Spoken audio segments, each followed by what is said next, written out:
തമിഴ്നാട്ടിലെ കമ്പത്ത് കാറിനുള്ളിൽ മരിച്ച നിലയിൽ കണ്ടെത്തിയത് കോട്ടയം കാഞ്ഞിരത്തുംമൂട് സ്വദേശികൾ. വാകത്താനത്ത് വാടകയ്ക്ക് താമസിക്കുന്ന സജി, ഭാര്യ മേഴ്സി, മകൻ അഖിൽ എന്നിവരാണ് മരിച്ചത്. കാണാതായതിനെ തുടർന്ന് വാകത്താനം പോലീസ് ഇവരെക്കുറിച്ച് അന്വേഷിക്കുകയായിരുന്നു. സാമ്പത്തിക ബാധ്യതയെ തുടർന്ന് നാടുവിട്ടതാകാമെന്ന നിഗമനത്തിലായിരുന്നു പോലീസ്. PR പ്രവീണ വിശദാംശങ്ങളുമായി. പ്രവീണ, നേരത്തെ ഇടുക്കിയിൽ നിന്ന് സന്ദീപ് രാജാക്കാട് ഈ മരണവാർത്ത റിപ്പോർട്ട് ചെയ്തിരുന്നു.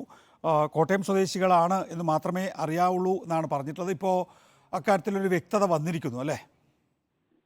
വ്യക്തത വന്നിരിക്കുന്നു. കാരണം കാറിന്റെ നമ്പർ ഉപയോഗിച്ച് അതിന്റെ RC ബുക്കിന്റെ പരിശോധനയിലാണ് ഇതിപ്പോൾ കോട്ടയം സ്വദേശികളാണ് ഇന്ന് കണ്ടെത്തിയിരിക്കുന്നത്.